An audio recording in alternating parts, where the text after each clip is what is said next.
17 studio album, soon to be 18, an army of loyal followers, iconic costumes and show-stopping performances. Erasure are the 80s musical legends who stood the test of time. Well, now Andy Bell and Vince Clarke are back with a classical style album, and they are embarking on a tour. We'll be talking to them in a moment, but first let's remind ourselves of some of their greatest hits.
All the hits. Well, I'm pleased to say Andy Bell and Vince Clarke are with us now. Welcome to the programme. It's great to see you. How are you? How are you?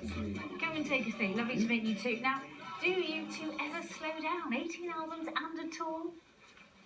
We've slowed down once, I think. When was that? In the mid-90s. Yeah. 18 albums. That's fantastic. Why do you keep going? It's just this, we still get a huge amount of satisfaction of making something that's artistic and making something from nothing. And also we have the, incredible following of fans. So it's good to keep them happy. It's obvious that you love what you do. Do you think you'll do this forever? I think so. I think I'd quite like to drop down dead on stage. Actually, I don't mean soon, but yeah, not the next. No, right at the end. Yeah. Right. Yeah. Well, let's take a listen at a little bit of your new album, which is coming back before we talk about it.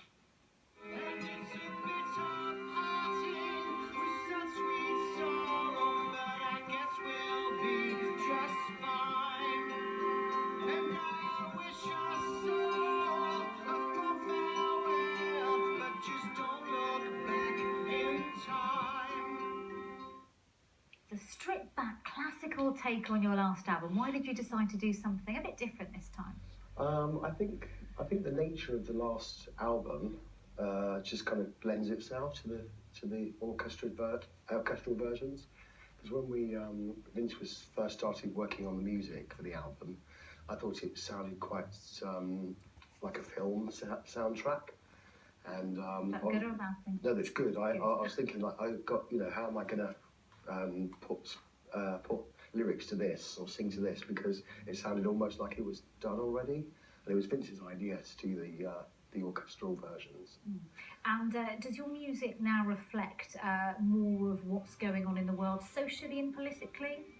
Is that part of it? I think it's bound to. There's so much kind of social and political upheaval right now. But, it's a good time for lyricists. Andy, you have had your fair share of, I know you just talked about dropping dead on stage, but you've had 2 hips replaced, haven't you? Yeah. And you still keep going. How does that affect you on stage? Well, it doesn't affect me at all. I mean, I had them done in 2005, one after the other, and a few people come up to me, like ballet dancers and people that have to have the same thing done, and I said, well, just do it, while you're young, because it's a great. I had no idea up to the run of when they were breaking down. There was this thing called a vascular necrosis. It's when the blood supply doesn't get to the top of the bone, and so they start crumbling. So it's a really gradual thing, so you don't really notice, and your mind just gets used to the pain. So I noticed I was kind of like holding on to tables to walk around and stuff, and we were, my costume for that tour was like really trussed up with corsets and stuff. I didn't realise it was literally holding me up, so when I had the replacement done, it was just like going back to scratch, like back to normal. Being able to walk was amazing. And some of our younger viewers may not know that in the late 90s you went public with your HIV diagnosis and helped change people's perceptions of what it means to live with HIV. How are you doing now? Well, I hope so. It's in the beginning it was really scary because it was kind of in the early stages in the late 80s. It was kind of not many people survived, and we had to really fight for our rights and fight to kind of get research into HIV and stuff, and not make it like a kind of a pariah illness, make the perception of it and that it can happen to anybody. And I feel completely blessed because me and my then partner, we lost so many friends and people, and even though it took me a while to get used to it in my own mind, I just thought, well, Vince knows I've always been like a heart on the sleeve kind of person, and I just wanted to put my cards on the table and say, hey, this is what's going on. Were you surprised at how people reacted at the time? I was really surprised. I mean, our profile wasn't really that high, was it, at that time, and but I was quite surprised. I was expecting more of a kind of roller coaster, and it didn't really happen. I was quite taken aback with the amount of love and that came from it, And how do you, you've been through so much together, how do you feel about ageing in this industry? Well, I don't know. Well, it doesn't seem to affect your career. You have this huge fan base, you keep going, you're still making the hits. I think it's probably easier on men, I don't know, but I think when you're in the entertainment industry or the media, everybody just wants to look fresh, they want you to look fresh for the camera, and I think it's kind of like, Botox is fine and stuff, and I think anything just to make you feel good, I think is...